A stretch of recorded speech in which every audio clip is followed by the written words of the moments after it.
Bonjour et bienvenue sur My French News with Lily. Aujourd'hui, il s'agit d'un podcast qui va faire du bien à votre porte-monnaie. Alors, commençons. Connaissez-vous les supermarchés coopératifs ? Le concept n'est pas français, mais il se développe peu à peu dans l'Hexagone.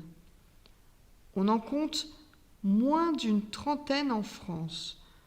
Le premier supermarché coopératif a vu le jour à New York en 1973. Mais qu'est-ce que c'est concrètement ? Eh bien, c'est un supermarché où on donne de son temps et on paie moins cher. L'expression « le temps, c'est de l'argent » prend tout son sens ici. On s'occupe du stock, de la gestion de la caisse, de la réception des commandes, et on a accès à des produits locaux, bio et de saison. En devenant coopérateur, on est à la fois client, sociétaire et travailleur bénévole. Le principe est simple. On donne 3 heures par mois de son temps et on paie sa part de 100 € ou 10 € pour les demandeurs d'emploi. Il y a beaucoup d'avantages. Les prix sont intéressants. Ce sont des produits bio et locaux. On mange mieux.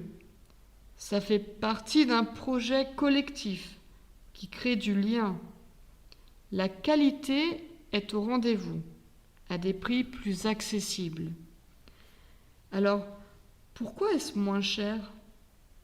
Tout simplement parce qu'il y a moins d'intermédiaires, pas de marketing.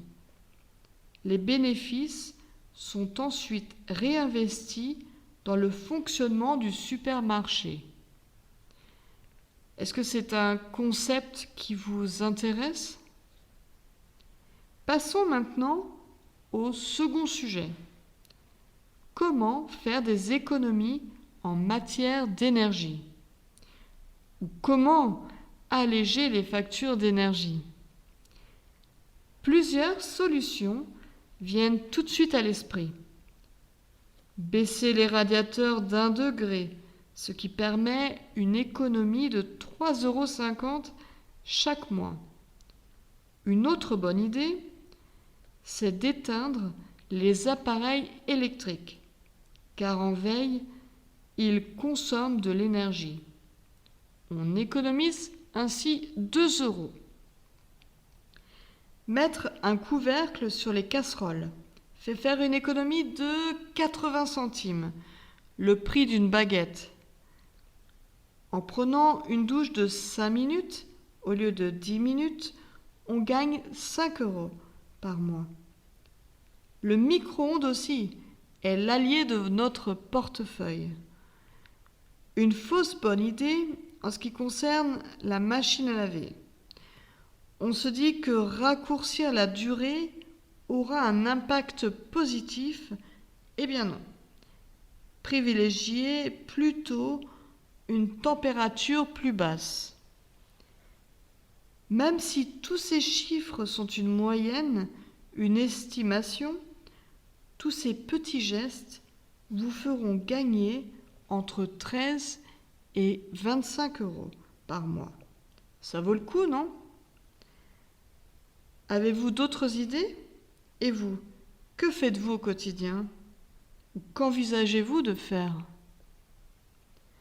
J'espère que vous avez apprécié ce podcast. N'hésitez pas à liker et à vous abonner.